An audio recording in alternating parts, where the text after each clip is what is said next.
Hey everybody, so I had a long dark night last night. Yeah, well, I went to go see a midnight showing of The Dark Knight, and when I got back home, I immediately wrote my review. I'll put a link to it to the side of this video if you haven't seen it yet, but chances are if you're watching this, you probably already read it. Alright, well, there's a few things I really got to say about this movie to kind of go into detail. I don't like to give spoilers in my reviews that are printed, but I know that some of you may want me to justify some of the things I said about it because I didn't give it quite as good of a review as most other people. Well, I don't know what the world's coming to, but you can't take a little kid to this Batman movie. And I know that when I was a kid, you're walking around dressed up as Batman, and you got Batman stuff all over your place. You got Batman puzzles, and who knows what, everything in your room's Batman. Well, this movie it should have been rated R. Like, the Joker does some really sick things to people, and it's not in the same kind of like comedy joking matter that Jack Nicholson did it. It's like these people die in very realistic ways, and um, it's not even funny at all. Like, people are just shocked. They're like, okay, so I was 4 years old when I saw Batman in 1989. If you were 4 years old and you saw this movie, it would mess you up. So I would say don't take any impressionable young kids to this movie at all. It just it's gonna work out really bad for them. Trust me on it. And if I mean, I know you're gonna want some details here, but Joker really threatens a lot of people with knives and shoots people in the face with shotguns at point blank range. And really, the nature of it is very serious. Like, I mean, at the very beginning of the movie, it's like you're watching Heat. There's like no joking around with this bank heist going on, and people are just getting blasted everywhere. And it's that kind of tone that I think the MPAA failed to address in giving the PG-13 rating. Like, so you don't actually see people getting shot, but you see the cut to gunshot, body on the ground. But because you don't see the bullets going in, I guess that gets by with the PG-13. But I think that the nature of it needs to be reflected in the rating. So I would say this is rated R, really, even though there's not language and other R-rated kind of material in it.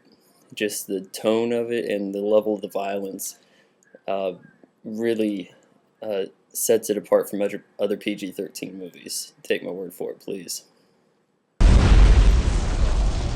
There was a lot of good things about this movie that really surprised me.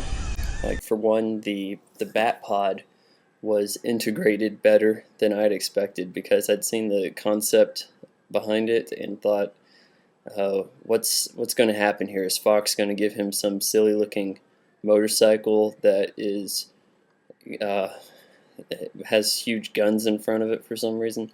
No, it works pretty good. It's put into the movie in a way that its outlandish design works, maybe as a temporary vehicle for Batman.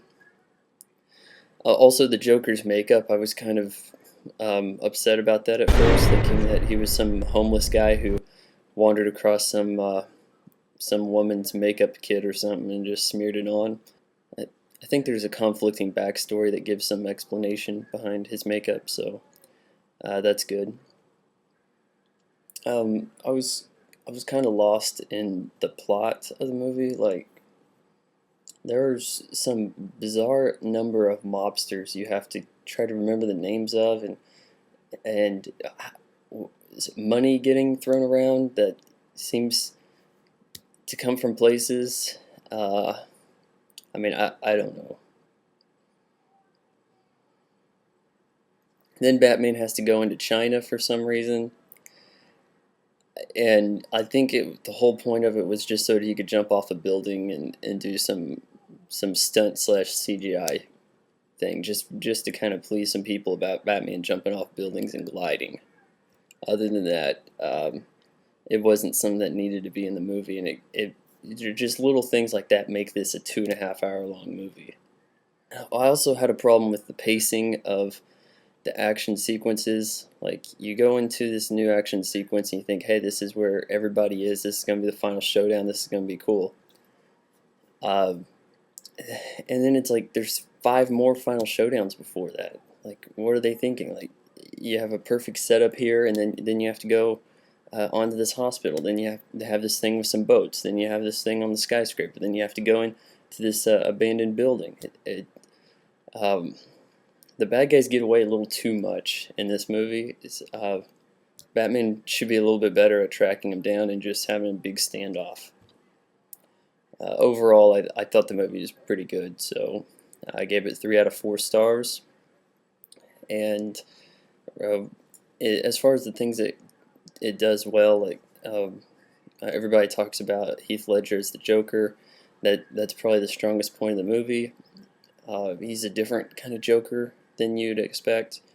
Those of you who are familiar with the old TV series or Jack Nicholson's impersonation, I think that this Joker works pretty well, and it fits into this different Batman series, this more realistic Batman series.